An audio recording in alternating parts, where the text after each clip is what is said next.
highest ranked unsigned 2023 recruit. You can see it here. He just took a visit this weekend. Cormani McClain making the trip to Colorado to see Deion Sanders and the Buffs. The corner originally said that he would make his decision on January 15th. It's January 17th, and he has yet to do so. So we need to bring in the man who broke the news on our National Signing Day show back in December.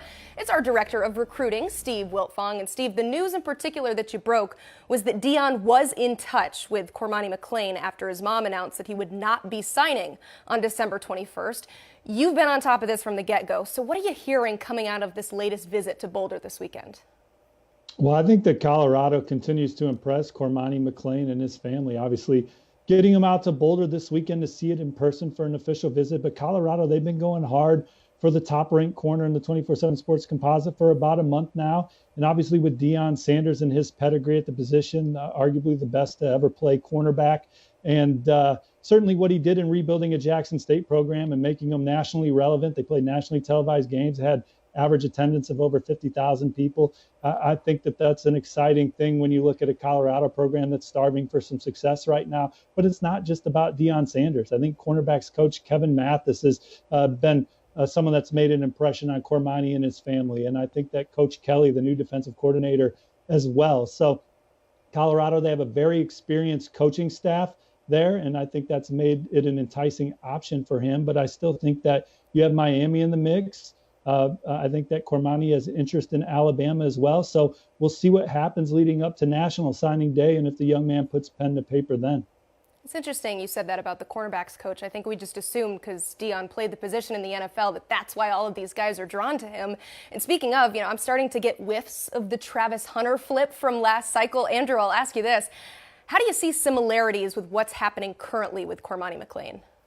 Well, it's certainly surprising. I mean, we heading into that early signing day, we didn't think Cormani was a possibility. He might end up anywhere else. But as we've pulled away from it, maybe we should have. I mean, Cormani's recruitment has been hard to peg from the jump. I was talking with Steve about this a few days ago. I mean, BYU at one point was in Cormani McClain's top 5. He has set up visits to a number of different schools, ended up not visiting or not catching the plane. I mean, he has been all over the place. And then when he initially announced to Miami back on CBS Sports HQ in late October, I mean, when I showed up, I thought it was Florida. All signs were pointing to the Gators. That's what everyone expected. And then he announces for Miami. We didn't even have the cameras rolling, had to get him to redo that whole commitment ceremony. So it is similar in some ways, but we kind of sniffed this one out on signing day and figured that Coach Prime was up to something. He had something up his sleeve. So we'll see what happens.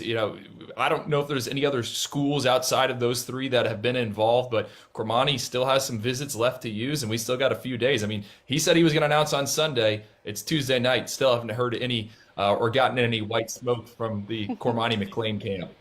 Yeah, Deion tried to warn us that he's got something up his sleeve, so we will have to wait and see. Meanwhile, another top undecided prospect in the 23 class is 5-star Nyckoles Harbor. Notable teams in the mix.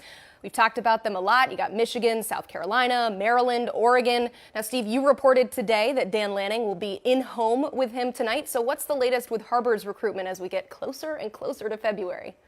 Yeah, Dan Lanning, receivers coach Junior Adams will be in town, and that'll be their first time meeting those guys in person. Then Oregon's scheduled for an official visit next weekend. And I think this is a program that has a lot of runway in the recruitment of Nyckoles Harbor. But to date, we know that he's talking to Mike Loxley in Maryland almost every day, if not every day right now. He's made several trips to Maryland here down the stretch, and obviously very excited about the Terrapins program. Michigan and South Carolina got official visits during the fall. Right now, nothing scheduled for unofficial returns to either of those campuses, but Shane Beamer and Jim Harbaugh, according to Harbor's dad, are expected to make in-homes next week.